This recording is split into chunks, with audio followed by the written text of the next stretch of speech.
Hello everyone, my name is Mike. I have a very rare disease, allergy to water. At first it may seem funny and not even true, because a person cannot have such a disease. Water is the source of life for us. It surrounds people everywhere. Even we ourselves are made up of liquid tears, sweat, we drink it, we bathe. But I would also like it to be untrue. Do you want to know how I got this disease and how I get along with it? I will say right away, it is not treated, and its name is aquagene urticarial. I was born an ordinary child. My parents are also very ordinary. Always working. When they got married, they were expecting a child, me. After me, they had a little sister, Emma. We lived happily and I was happy with everything. But one cold winter, Emma became very ill. She had a high temperature and parents took her to the hospital. I went with them. I was 7 or 8 years old at the time. We took turns at Emma's bedside, and on the third day, she felt much better, and my mother asked me to run to the cafeteria and buy some bread and rolls. On the way there, I slipped on the wet tiled floor of the hospital, hit my head hard, and lost consciousness. But that's not all. It turned out that I bumped into a nurse who was carrying a tray of medicines in glass jars. They broke, and one of the shards cut my hands as I fell. They helped me, brought me to my senses. I saw the cut, pulled down the sleeve of my jacket, and went on to the cafeteria. I was so happy that my Emma wanted to eat that I didn't care about a scratch. I didn't even tell my mother what happened. It all happened very quickly. In the late afternoon, my father and I arrived home, but my mother remained in the hospital. I was supposed to go to school the next day. I didn't sleep well all night. I rolled around on the bed like a pea. I couldn't sleep. I had a terrible headache and was very hot. I didn't know what was going on. In the middle of the night, I got out of bed and immediately fell down. My head was spinning. I immediately felt a sharp pain in my arm. When I lifted my pajama sleeve, I saw my minor cut throbbing, my arm swollen and burning. I woke my father, and he was at a loss what to do. We got dressed and went to the same hospital where my mom and Emma were. When Mom saw us, she immediately started asking a million questions about what was going on. Dad briefly explained what he could. The doctors ran up to us, examined the wound, and said that I had an infection. I urgently needed to pump out the pus and inject antibiotics. What? Pus? It's just a scratch, I managed to say, and switched off again. I was terribly weak. During these days, we didn't really eat or sleep, so my body broke down on some lousy scratch. It was a good thing that Emma was almost fully recovered, because then I took her place in the ward. I was prescribed medication and received treatment, but I felt that something was wrong in my body. 5 days later, I felt better and was ready to be discharged. On the day of discharge, I woke up in a good mood. I had already planned a day to go to the water park with my sister because it was hot outside. Dad picked me up and we came home. The first thing I did was run into my room, take off my clothes, and run to the shower. I set up the warm water, ran into the shower, and as soon as the trickles of water hit my skin, I felt a burning sensation, as if I was bathing in fire. I screamed so much that my parents ran up to the second floor in a second, started banging on the door and asking what happened, and I stood there and didn't understand what. At first, I thought the cold water was turned off and boiling water was pouring from the tap, but then I looked at the sensor, everything worked correctly. I put on a robe and let my parents in. Scared and didn't know what to say. Then I turned on the tap in the sink, put my hands to the water, and felt the same pain again. I snatched my hand away and screamed again. My mother felt the water and said it was cold. We didn't understand what was happening. A minute later, red spots appeared on my hand, and several blisters appeared in places. I lowered my robe and turned my back to the mirror. There were dozens of spots and blisters on my back.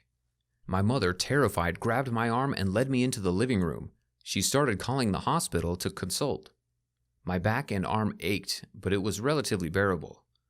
Mom, like a psycho, hung up the phone and said that the doctors do not know what the problem is. We need to go to be checked. Oh no, I just got out of there, I said. And then my mother said that most likely it was the filters, which most likely broke and dirty water so affected the skin. But why did it only affect me? Well, then it only got worse. My mother invited me to drink tea. We sat down at the table. I took a mug of tea, took a sip, and felt the boiling liquid tear my throat, burning my mouth, tongue, throat, and stomach. I almost choked when I felt a sharp pain. The mug fell from my hands to the floor and broke, and everyone stared at me, while I squinted in pain and held my chest with my hands. I thought the fire I drank would now leave me only ashes.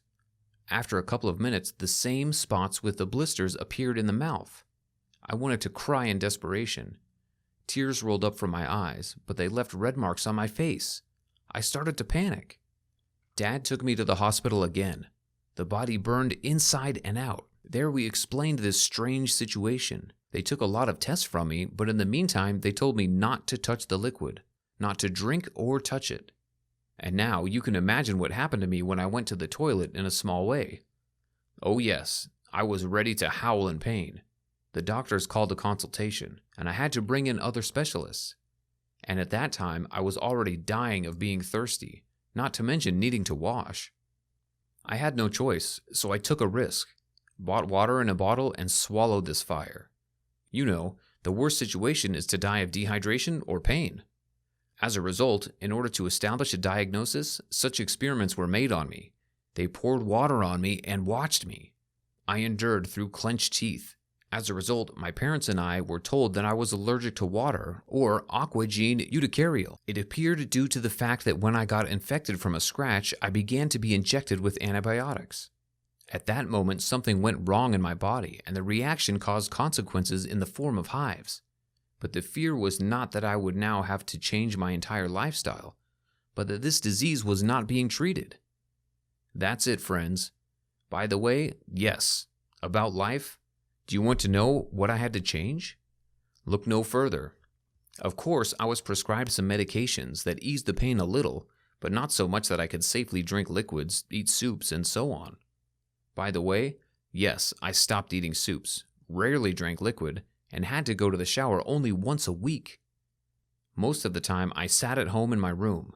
In the summer, it was too hot outside, and I was sweating and thirsty all the time.